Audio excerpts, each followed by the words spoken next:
राधे राधे। जय श्री कृष्ण।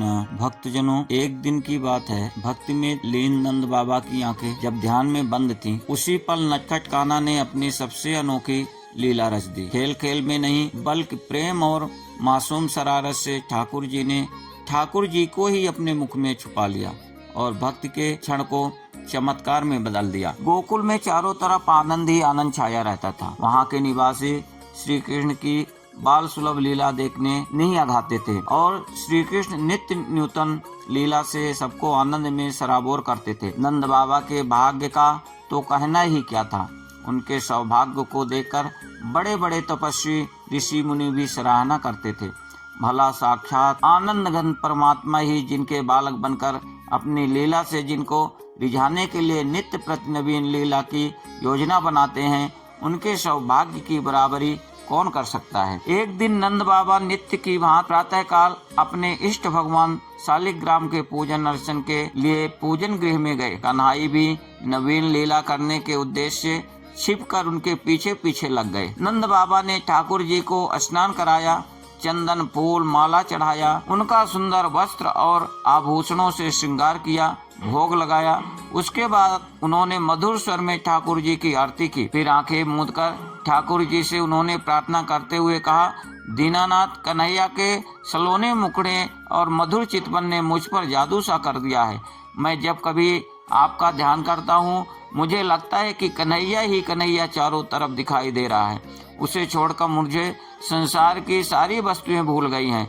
चलते फिरते उठते बैठते मुझे सारा संसार कृष्णमय लगता है। मुझे लगता है कि मैं पूजा पाठ सब कुछ भूलता जा रहा हूँ। प्रभु, यदि मुझसे कुछ भूल हो गई हो तो मुझे क्षमा करना। यह कहकर नंद बाबा ने ठाकुर जी को बार बार दंडवत किया, ध्यानस्थ होकर बैठ गए। गोपाल अभी छिपकर दूर से नंद बाबा की पूजा देख रहे थे। जब उन्होंने देखा कि बाबा ने आंखें मूंद ली हैं, उनके मन में एक नया खेल सूझा। वह धीरे धीरे पैर दबाकर अपने बाबा के पास पहुँचे ताकि उनकी आहट सुनकर बाबा का ध्यान न टूटे।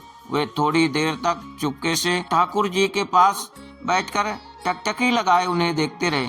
फिर ठाकुर जी को सिंहासन से उठाकर अपने मुख में रख लिया और धीरे धीरे अपने स्थान पर आकर लेट गए। इधर जैसे ही नंद बाबा का ध्यान टूटा, सामने सिंहासन से ठाकुर जी को गायब पाया। उनके आश्रय का ठिकाना ना रहा। सोचा, अभी अभी तो मैंने पूजन करके ठाकुर जी को सिंहासन पर पधराया था, वे अचानक कहाँ चले गए। नंद बाबा घबराकर चिल्ला उठे, नंदरानी, ओ नंदरानी, तू कहाँ है? जल्दी आओ, आज तो महान आश्रय हो गया। अभी अभी मैं ठाकुर जी को उनके सिंहासन पर पधराकर उनका ध्यान कर रहा था, अचानक वे पता नहीं कहाँ गायब हो गए। कहीं तुमने तो उन्हें उठाकर नहीं रख दिया? अचानक उन्होंने देखा कि उनका प्यारा लाडला कन्हई ठाकुर जी को अपने मुंह में रखे हुए मंद मंद मुस्कुरा रहा है। वे कन्हैया को डांटते हुए कहने लगे, नटखट, तुमने ठाकुर जी को मुख में रख लिया। तुम इनकी महिमा को क्या जानो? ये साक्षात मेरे प्रभु हैं। तुमने इन्हें मुख में रखकर इनका अपमान किया है। चलो उठो, जल्दी से इन्हें मुझे दो और प्रणाम करके इनसे क्षमा मांगो। कन्हैया ने बाबा की आज्ञा मानकर वैसा ही किया। धन्य है कौतुकी प्रभु को यह दिव्य लीला।